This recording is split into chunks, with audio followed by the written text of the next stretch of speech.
Shawna and Jody here with Real Sisters, Real Talk. We're glad to have you joining us as we talk about growing in our faith with God. Hello and welcome to Real Sisters, Real Talk. I'm Jody and I am here with my sister Shawna, and I am super excited today because Shawna has been out of the country for a couple of weeks, and I'll let her tell you why. But I have missed you, sister, and it's so good to see your face. I know, I missed you too. I'm telling you, when I left for Australia, I tapped out of life in the States and so was fully immersed in life in Australia. And so sorry for being disconnected. I know Mom was worried about me too for a little bit because I was out of touch.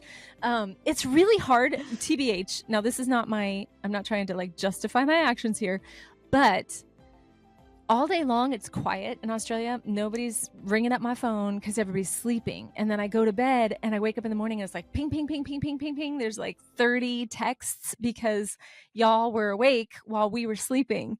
So it makes it really tricky to connect in person from there to here, which gives me understanding and really great appreciation for how intentional my daughter is about making sure that we stay connected. But yeah, I was in Australia visiting my daughter Eden and her husband Grant and my granddaughter Selah, she's 15 months old, to help them welcome Jubilee King into the world. Yay. My handsome little grandson, 9 pounds, 6 ounces of perfection. And I'm so thrilled. So it was a joy to be there. Yeah, I'm so glad you got to go and be there when he was born and spend some time with him before you came home. And what a treat to be there for that. It was, man. I lollied so hard. That's what they call me. His grandma, they call me Lolly. And I lollied my little heart out. It was amazing. I had so much fun. But yes, it is good to be back. Good to be together. Yep. Being a grandma is the best job. It really is. Or a grandpa. Just we get to love on them in a different way, and it's just different, and so it's so fun. I'm glad you got to do that. Thank you. I go by Lolly, and it was kind of my thing. So this is not all strategic, but when my kids were little, their treat when we went to the mall, which we didn't do very often, but when Mom, and I homeschooled my kids, if I needed to get out of the house and we went to the mall, the first stop was this candy store, and they'd have these where everybody could get do you know what the Smarties suckers are? Like the Smarties lollipops? Oh, yes. Yeah. So it's on a stick. It kind of looks like a spaceship, kind of its shape, and it's a couple different colors. And they're not sticky. They're like chalky, kind of like a Smartie. So the reason I got these was very strategic because the kid in the stroller or kids in the stroller, it didn't get the stroller sticky. You just take a wet wipe and just wipe it down, and it didn't get them sticky. It was just like this chalky thing, and they could pick it up, they could set it down, whatever. So that was kind of my thing when they were little. So now as I go by Lolly, I picked up some of these to bring to Selah, and they literally say on the top of the wrapper, lollies. Like Lollies. So yeah, that's like my signature move now, is that I show up with suckers for the grandkids. But that was really fun too. That is awesome. There was some good mom tip right there. There you go. Suckers that are not sticky. Little mom hack for next time you go to the mall. Right? Or you need the kids to be quiet or something, and so you can keep that as a treat, and they won't get a sticky mess. And my kids, it was so funny because Eden was like, "Do I get one of these?" And I was like, "Of course you do," because my kids, it's nostalgic for them too, and it's still I want one of those suckers that we used to get at the mall when we were little. So kind of fun. That is so fun.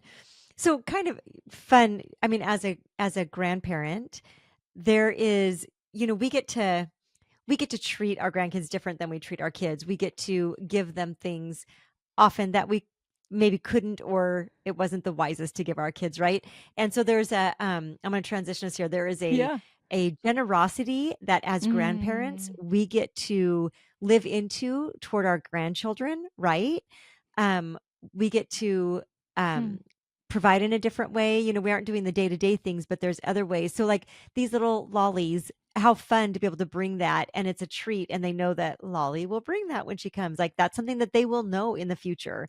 And that's so fun. But this generosity piece, there's something I've been wrestling out about a month ago, our church was reading through First and Second Corinthians, and one of the verses that I came across was Second Corinthians 9, verse 7, and it says, "Each of you should give what you have decided in your heart to give, not reluctantly or under compulsion, for God loves a cheerful giver." And so I was really just kind of wrestling out that what does that cheerful giver mean? What does that look like? And one of the things I was thinking about, I think we can think finance, which we should talk about that. Mm-hmm. We want to be generous, but it reminded me of so way back when I was pregnant with Lauren, um, I had to go on bed rest, and Tyler was 2.5 at the time, and I was put on bed rest, and so I wasn't allowed to um, grocery shop or do anything like that. I was used to helping other people. I was used to bringing a meal. I was used to stepping in. I like to do that for people. But when I had to receive it, Mm, it was hard to let people do for me things that I felt like were my job, and mm, as a mom at that, in that stage of life. And so, but I had our mom came every other week and she cleaned our house for me. mm, No pay, no, just she wanted to do it. It was a way that she felt like she could help. And so she came and cleaned for me every other week. And then we hired somebody the other week to come in and clean. But that meant so, like, that was so generous of her to give her time and energy and all of that. I had a friend who every week she came and she would get a grocery list from me and she would bring me groceries. mm. And just so generous. I mean, I would pay her back, but I couldn't go to the grocery store. Right. And so that generosity of, no, I'm going to do this for you. And I will drop them off at your house. I will put them away in the cupboards. Like, just people who stepped in such generous ways. Um, that's what I needed.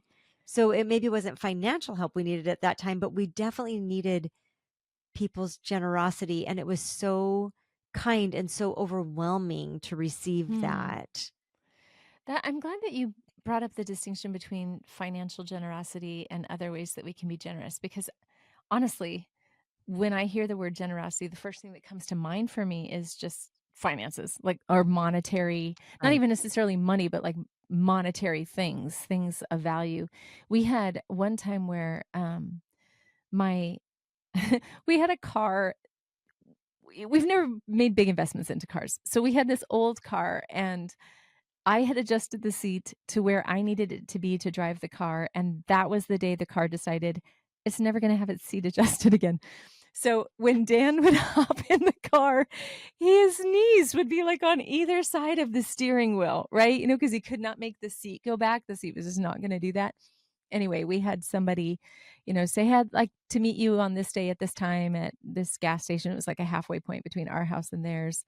And, Dan got out of the car, met him, he said, like, "What's going on? How can I help? What can I do?" And the guy was like, "Well, I just need your keys." And Dan handed him the keys, and he handed Dan the keys to a, I don't know, it was a used car, but like a very, very new compared to what we were used to, white Grand Am, and we were just floored. It's really hard, Jodes, to graciously receive that kind of generosity. There's a Yeah. I mean, generosity's got some challenges on both ends, right? Like sometimes it's hard for us to let go of stuff that's in our hands. Sometimes it's hard for us to let go of our time or our money. But it can be a challenge to graciously receive it. Yeah, that's true. And we need to be able to do both, right? And so I like too, like, it's not even just yeah, resources, but our time. Our time Mhm. too. We want to be generous with our time. And that can be challenging sometimes That's maybe when even more challenging. Like I think I'm more stingy with my right? time than I am my money. Yeah, That's I challenging. am too. I would say I probably am too. Yeah. And that's a really hard thing, but we want to be generous and we want to be, like it says in that Second Corinthians, cheerful, be a cheerful giver. I want to be happy about my generosity, not give it begrudgingly. Because if I'm giving it begrudgingly, then I'm not doing it right. And so that's just a really good challenge for us um, to I live in can, the way that God is calling us to live. yeah. It's funny because one of the ways I think sometimes we get clarity about what it should look like is when we experience or we see what it shouldn't look like. So I've got a story for you that I can share of just a time that I really wrestled. And it was, I mean, this was so many years ago, but there was our church, it was a church plant, and our family was quite young. And we were made aware of a family in our church plant that was struggling financially. And so we prayed about it, and we decided that we were going to buy groceries for them. Now, this was at a time in our lives when it wasn't like surplus, like, oh, I'll go pick up some stuff, and drop it off. It was a very intentional decision to like, hey, we're going to have mac and cheese probably a couple nights this week, maybe cut up some hot dogs and put them in there for some protein. But like, this was a sacrificial thing. And it may sound so small, but because of where we were in that moment, it wasn't small. It was really big. And Mhm. we decided joyfully to do that together. My husband and I. So I brought the groceries over, and the person receiving the groceries, the family in need, when she greeted me, she said, "Oh, I'm so glad that I was here when you dropped these off. I wanted to show you. I just got my nails done." She had just had a manicure and a pedicure. And I'm not much of a poker face. I just hope that everything I was thinking wasn't loud on my face. But I struggled, Jodes. Yeah. I wrestled with that because I'm thinking my family is having pancakes for dinner so that we could drop off these groceries, and you went and got your nails done. And I had to wrestle with it with the Lord for a while. And really what it came down to in that wrestling between me and the Lord was, did you do it for her, Sean? Or did you do it for me? Yeah. And I really did have to wrestle it out. I'd love to tell you it was like a quick, swift process, but it wasn't. It was a wrestling out. And the thought that came to mind as I was kind of wrestling that out with the Lord was, you know what? I probably wasn't the only person aware of their situation. It's quite possible that somebody else said, we're aware of this situation. I'm going to gift her a manicure and a pedicure. I don't know. And it's really none of my business, Right. honestly. How she came across her manicure and her pedicure is none of my business. But it was a time that I just really had to wrestle with, am I doing this for the Lord, or am I doing it for her? And what a good question to ask and to wrestle out is what's the motivation of why I'm doing this?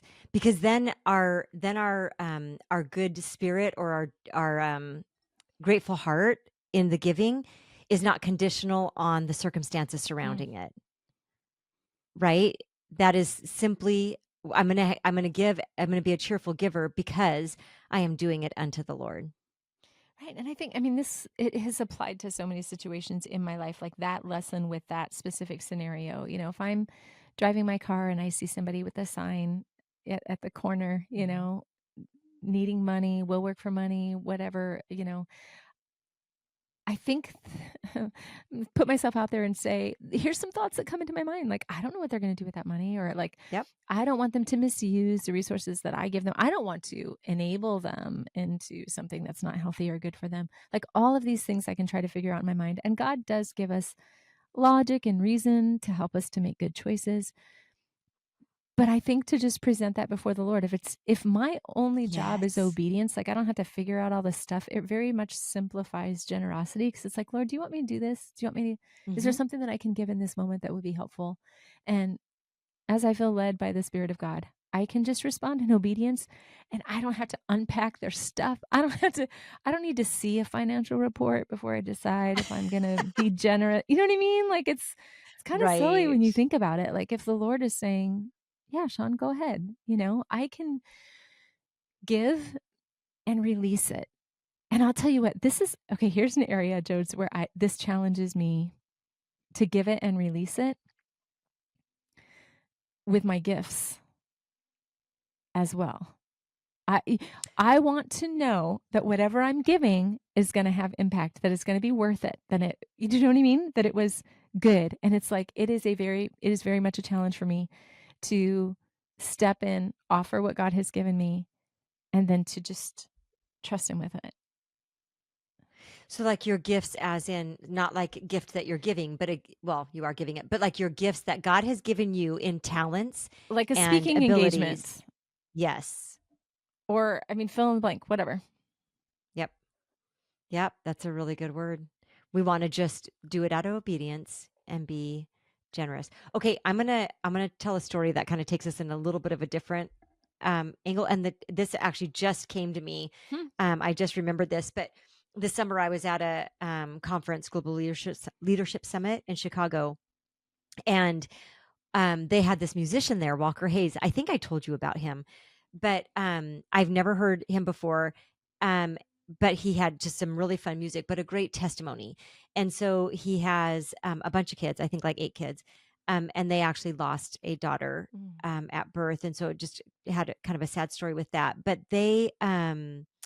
he wrote this song about he was an alcoholic, and somebody invited them to church. I mean, they'd kind of grown up in the faith, but had walked away from that. Somebody invited them to church, and he went to this church, and he said, this man, it was a Saturday night service, so he had been drinking all day.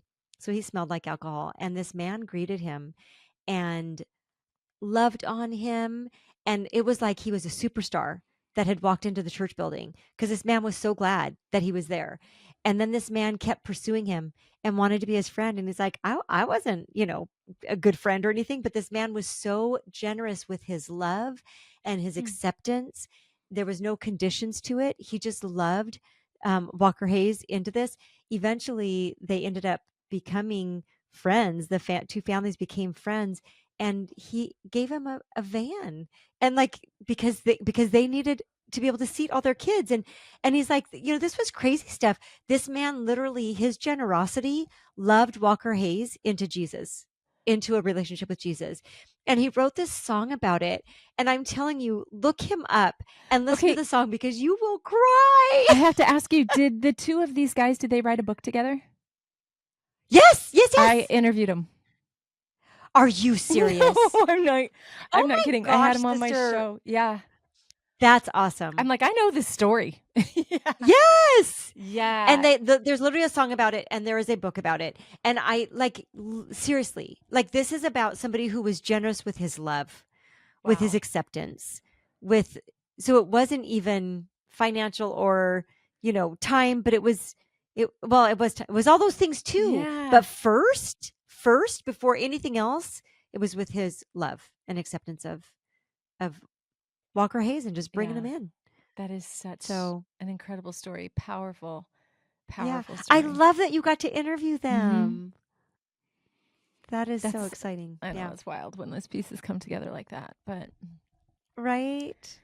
when I Yeah. read the passage, the 2 Corinthians 9 passage about generosity, the things that stood out to me about like giving generously and giving joyously and giving from the heart,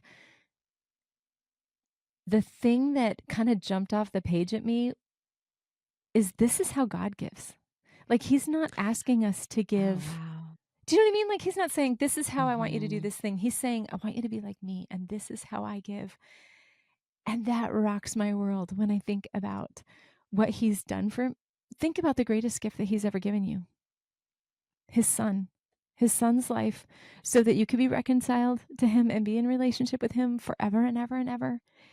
He did not give I'm going to get emotional. He did Oh, not give yeah. begrudgingly. He gave generously. He gave joyfully. He gave from the heart. So he's not asking you and I to behave outside of his character when he tells us that this is how we're to give. It's just one more way that he's inviting us to be like him. Yeah. I mean, talk about generosity, generous with acceptance and love. And I mean, yes, and all the way to Jesus giving his life for us. Wow, that is something I think we need to sit with a bit. Yeah. The heart posture thing too, like you could you can give thousands and thousands Mhm. of dollars away. It's interesting. So I'm in the radio business, and part of what we do, because we're listener supported, is a couple times a year we regularly ask for financial support. Do you want to be a part of the support team? And it blows my mind when we get like a $20,000 gift. And you're just like, Yeah. wow, somebody just gave $20,000. But you know what? That $20,000 might have been a meh to them. Yep. Somebody else just gave 10 and they're not going to have lunch today. Do you know what I mean? Like Yep. it is Yep. not a matter of amounts. It's not a matter of dollar signs. It is a matter of the posture of your heart in the moment. The widow's mite wasn't the widow's mite because it was one coin. Right. The That's widow's exactly what I was thinking when you were sharing that. Yeah, it was the widow's mite because of her heart posture in the moment. She was like, "I trust you. I trust you." Yeah. Well, and it's even pointed out that she gave all she had, where the other person gave just a little bit out of Mhm. what they have. Like it's that generosity and a heart posture for sure. Yeah. Good challenge for us. It is a good challenge for us to a way in which we can become more like Jesus. And I love two things. One, that you had pointed out that it's not just about dollars. It's not just about monetary Mhm. things. I'm challenged by the being generous with my time. But you started this whole thing by talking about the generosity of a grandparent. And I'm telling you, that's a sweet, sweet image for me as a fairly new grandma. I'm experiencing in the last 15 months for the first time that kind of joy. Like it is my absolute joy. When to pick up the grocery bill or to like, nope, I'm treating you guys to dinner tonight it's just joy to get up in the middle of the Yeah. night with the baby and rock her back to sleep. Like, not a problem. It's not begrudging. It's like, I am happy to do it. Right. I know. I even like being able to, I mean, we live closer to our grandkids. And so being able to watch them, Kellen had some stuff last weekend that she had, or Friday when she had to take care of, and her and Faye. And she said, would you mind taking Jones? I'm like, mind. It would be my joy to have Jones for those hours. Like Yes. it's not like, oh, you're putting me out. It's like, no, this is great. I Yeah. love having them. And I want, I don't know. As you're saying that, I'm just thinking too, like, this is going back to the whole identity thing that we dealt with, and talking about how, like, I feel like God really showed me how I am his daughter. I am his, and so I have access to the fridge. Like, it's all Mm-hmm. mine. When I'm his, I belong. That's how, Faye walks in and she marches to the pantry and opens the pantry and turns the light on, and she knows, like, she belongs. Yeah. This is Nana and Paca's house, and everything is hers. And I love that. That's a real generous.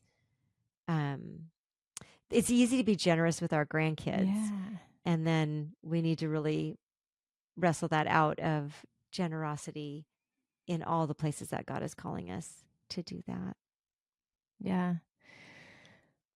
This is a good, timely conversation for me. Thank you for bringing it forward and for the challenge. And I'm just going to be leaning into, Lord, how can I represent your heart in the way that I show up? I think, like I said, I've been challenged about the time when I deeply value presence, like meaningful connection is super, super important to me.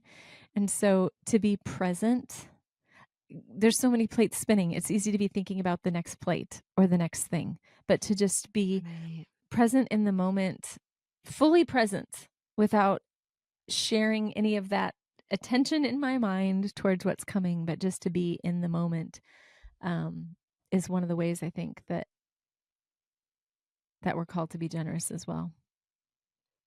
Amen. That is a good word.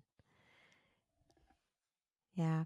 It's been so good to be able to chat with you about this. And it's so good to see your face again, sister. Thanks. So It's good to welcome see your home. face too. Thank you. Thank you. Yeah. Thank you. It's been like I've had a harder time adjusting to being stateside this time. And I think it's because I had a morning flight. On the way out, I flew at nighttime, so I slept really well. But on the way back, I woke up in the morning and I woke up like 3:30 in the morning. We drove and then hopped on a plane, and I left at 8:40 on Saturday morning in Brisbane, and I arrived in Texas like 15 hours later at 8:30 a.m. in Texas. So it was like 10 minutes before I left. Yeah. Kind of crazy, but yeah, no, it's been harder to get adjusted back to state time, but I'm so grateful to be back with you. I love spending time with you. I love these conversations. I love being challenged in my relationship with the Lord. And there's a lot of ways. There's a big gap between who Jesus is and who I am today. And so a lot of work to do to get to where we want to be. Yeah, we are all there. Yeah. Well, we're so grateful that you are joining us on this journey of learning and growing together. It's we, like Shawna said, we all have so far to go, but also we're on a journey, and it's not about arriving to a certain destination. It's about moving towards Jesus every step of the way. So, yeah. Thanks for joining us for a great conversation. And as Shawna and I learn, we just love sharing it with you. And we just want to encourage you to remember we serve a real God, and He really loves you.